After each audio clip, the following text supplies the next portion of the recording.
आप देख रहे हैं BHBC न्यूज। नमस्कार।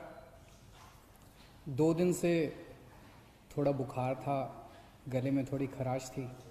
इतवार को थोड़ा बुखार होना शुरू हुआ तो सबने सुझाव दिया कि कोरोना का वक्त चल रहा है और यही सिम्टम्स होते हैं कि कोरोना का टेस्ट करा लेना चाहिए।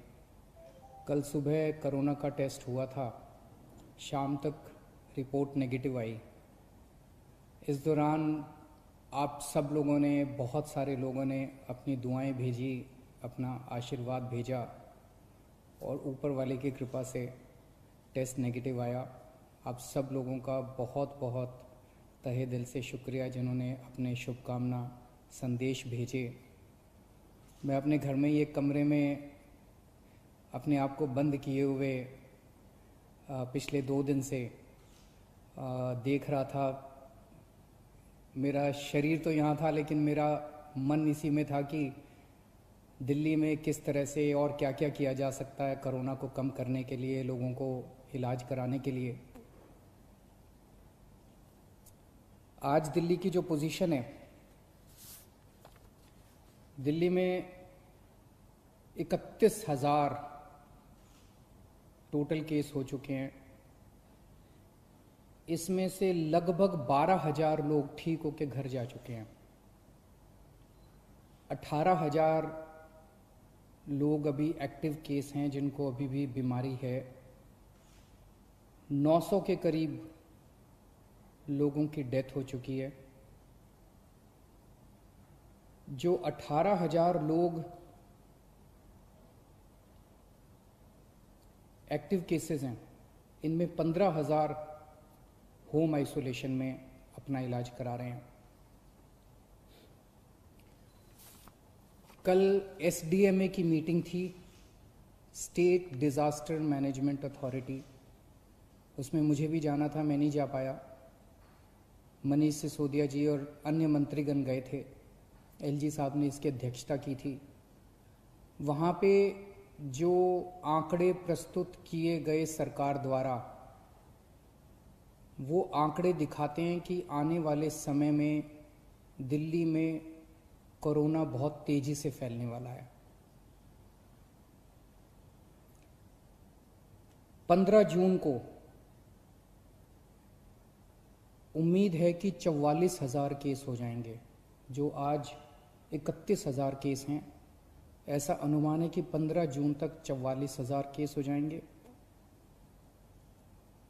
30 जून तक 1 लाख केस हो जाएंगे। 15 जुलाई तक 2.25 लाख केस हो जाएंगे और 31 जुलाई तक लगभग 5,32,000 केस हो जाएंगे दिल्ली में टोटल। और इसको देखते हुए 15 जून तक हमें 6,681 बेड्स की ज़रूरत पड़ेगी। 30 जून तक 15,000 बेड्स की ज़रूरत पड़ेगी। 15 जुलाई तक 33,000 बेड्स की ज़रूरत पड़ेगी। 31 जुलाई तक 80,000 बेड्स की ज़रूरत पड़ेगी। तो चुनौती बहुत बड़ी है। इसमें सबसे पहले तो अपने को ये करना है कि अपने आप को, हमें सबको कोरोना से बचाना है। इसे अब जन आंदोलन बनाना है। 3 बातों को, हमें मास्क पहन के घर से निकलना है, हमें बार बार हाथ धोने हैं, सैनिटाइज करने हैं और सोशल डिस्टेंसिंग करनी है। अभी तक हम कहते थे कि हमें करना है, अब हमें ये भी करना है कि अगर कोई नहीं कर रहा तो उनसे हाथ जोड़ के विनती करनी है कि भाई साहब आप भी कर लीजिए। आपकी सेहत के लिए भी अच्छा है, दूसरों की सेहत के लिए भी अच्छा है। क्योंकि अगर कोई और नहीं कर रहा तो उसकी वजह से दूसरों को फैल सकता है, उसकी वजह से कोरोना दूसरों को हो सकता है।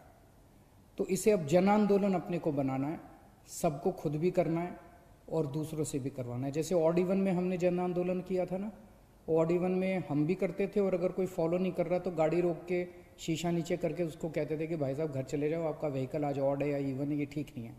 ऐसे इसको भी अपने आप को जन आंदोलन बनाना है अपने को अपने स्वास्थ्य के लिए ये ज़रूरी है। जितना इसको फॉलो करेंगे उतना चांसेस कम हैं कि आपको कोरोना होगा। दिल्ली की कैबिनेट ने निर्णय लिया था कि कोरोना के दौरान दिल्ली सरकार के अस्पतालों में दिल्ली में रहने वाले लोगों का इलाज हो, क्योंकि जैसे मैंने अभी आपके सामने बताया कि आने वाले समय में बेड्स की बहुत ज़रूरत पड़ेगी। सोमवार को केंद्र सरकार ने दिल्ली की कैबिनेट के उस निर्णय को पलट दिया और केंद्र सरकार ने, एलजी साहब ने आदेश जारी किया है कि दिल्ली के हर अस्पताल में सबका इलाज किया जाएगा। मैं देख रहा था टीवी पे कुछ लोग कह रहे थे कि केंद्र सरकार दिल्ली की कैबिनेट के फैसले को पलट नहीं सकती। एलजी साहब के पास दिल्ली के फैसले को, दिल्ली में चुनी हुई सरकार है, अभी कुछ महीने पहले चुनाव हुए थे जिसमें 62 सीट आई थी। दिल्ली की चुनी हुई सरकार के कैबिनेट के निर्णय को एलजी साहब या केंद्र सरकार पलट नहीं सकते। कुछ लोग ऐसा कह रहे थे।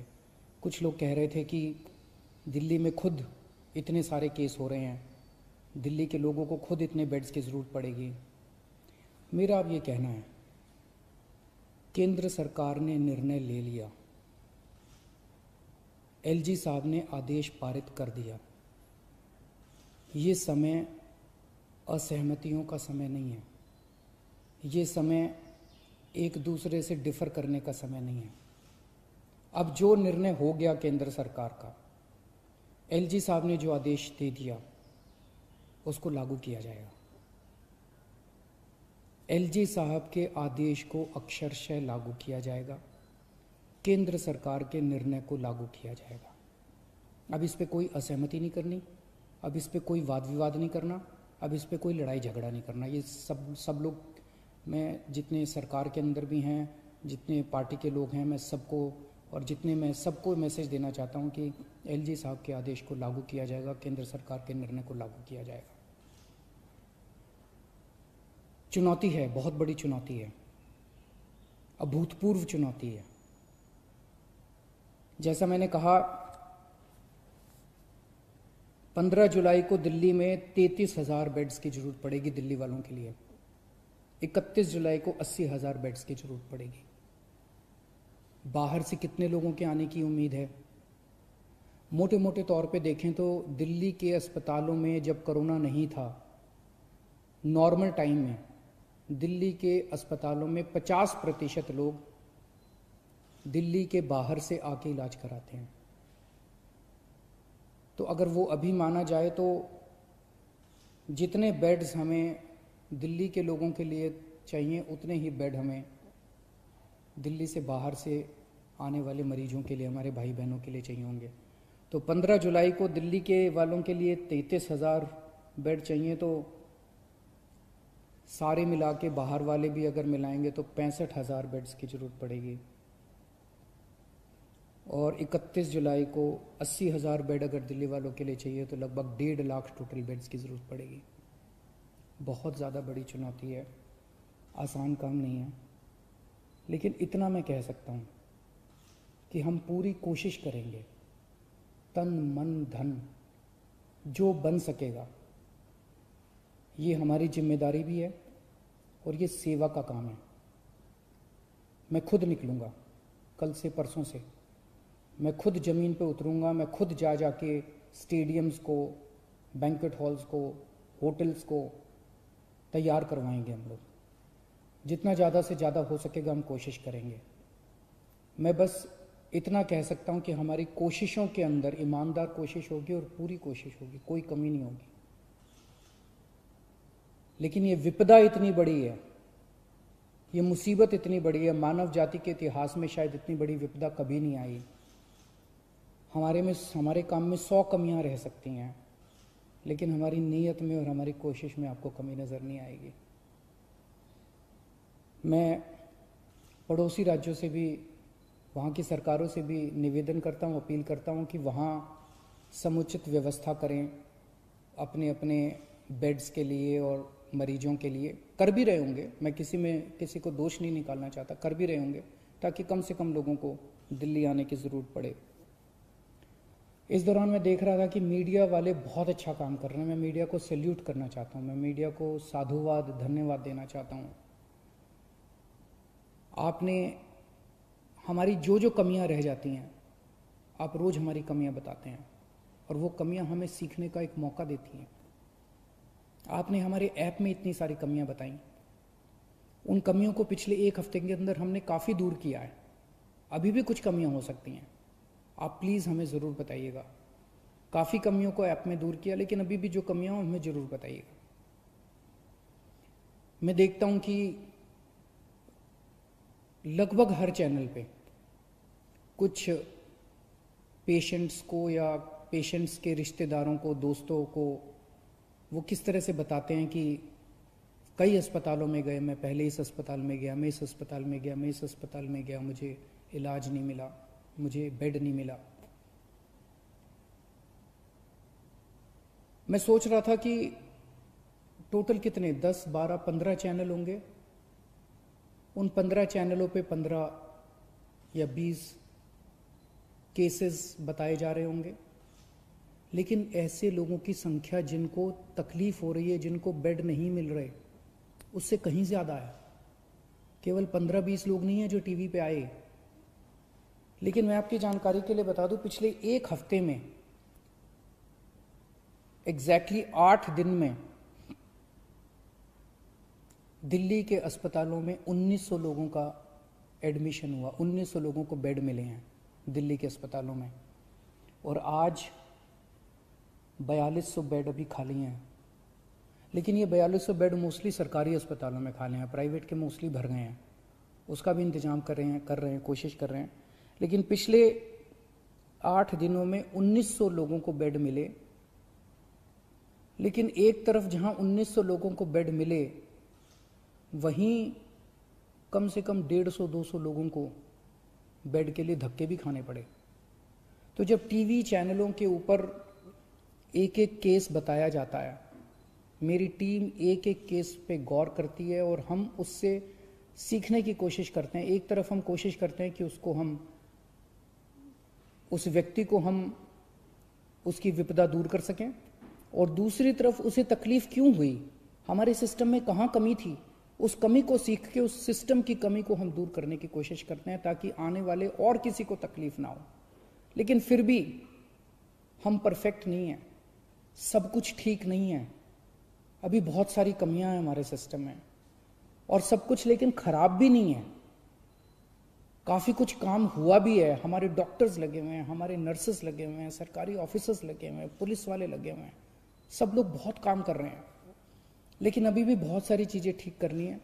मेरी मीडिया के साथियों से निवेदन है कि इसी तरह से आप हमें अपने चैनल पे तो दिखाते ही हैं, लेकिन अगर चैनल के अलावा भी कहीं कोई आप कोई स्टोरी ना दिखा पाएँ, कहीं कोई कमी नजर आए, तो फ़ोन कर देना, उसको हम ठीक कराने की कोशिश करेंगे। और सबसे ज़रूरी बात, ये समय आपस में लड़ने का नहीं है, ये समय राजनीति का नहीं है।